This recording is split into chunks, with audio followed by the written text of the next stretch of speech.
Hello, welcome to another Daily Dose of Insights powered by Container Exchange. My name is Christian, and every other day we bring to you the key news, stories, and data points that move container markets and hence your business. Today it's Friday, so we have what we call Fundamentals Friday, where we typically take one key piece, key discussion piece, one key topic as food for thought for the weekend and examine that in a little bit more depth. Let me quickly share my screen to give you a little bit more guidance of what I'm talking about. Today, I'd like to delve deeper into the question of will July be the peak of the market? As a reminder, we've seen rates, and that is freight rates, particularly spot freight rates, as well as container prices and leasing rates, rise significantly since the beginning of the year. We had a little bit of a sort of respite in the market after Q1, but that has sort of turned into a significant uptake thereafter again. Key drivers of that, of course, still the diversions around the Cape of Good Hope due to the conflict in the Middle East and the resulting attacks on merchant vessels by the Houthis in the Red Sea around the Bab el-Mandab Strait, resulting congestion in Asia because these diversions cause vessel bunching in major ports around the world, and that's like a traffic jam. So once somebody hits the brakes in a flow of traffic with lots of cars, then very quickly you'll have a traffic jam forming, and that really soaks up a lot of capacity, leading to capacity constraints.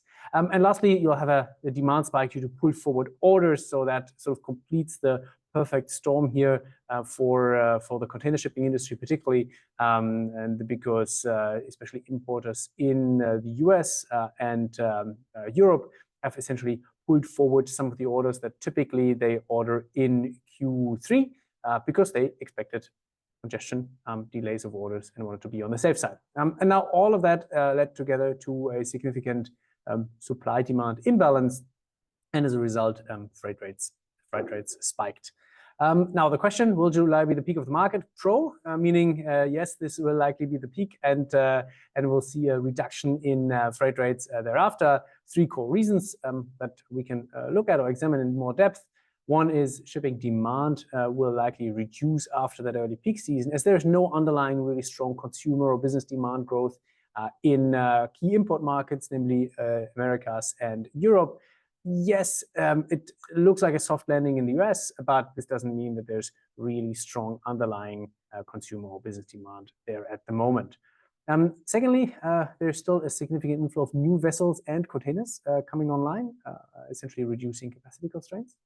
And lastly, congestions, as we said earlier, it's mainly driven by vessel bunching, so it's essentially a traffic jam, and that will even out over time. So once the traffic adjusts to the diversions and the congestion, then the congestion will also go away over time. So that's just normal traffic jams also resolve themselves. On the other hand, what might be reasons for July not being the peak of the market and freight rates to continue to increase in the second half of the year? Or two core factors here. Number one, Red Sea diversions likely remain acute for longer. Just read a very interesting piece by Lars Jensen, also who examined exactly this same big question. And he also said, well, sort of conflicts in the Middle East tend to be resolved over very long time frames. And we said it earlier, we don't really see a political solution, and we also don't see a military solution with boots on the ground by foreign powers in Yemen, essentially getting the Houthis under control. So that will likely remain a threat for longer. Secondly, any new disruption in this already tight market, for example, labor strikes at the US coast, will likely trigger a new wave of congestion and a new wave of freight rate increase.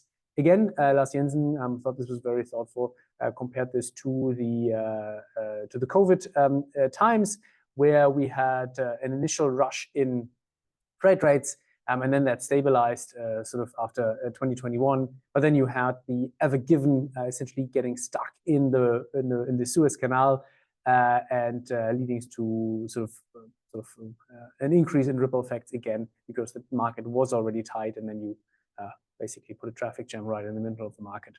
So What the outcome will be, of course, open for discussion. Would love to hear your thoughts also in the comments below, or feel free to just send me a message, give me a call. Key to hear your thoughts, what you think of this, and what you make of this over the weekend.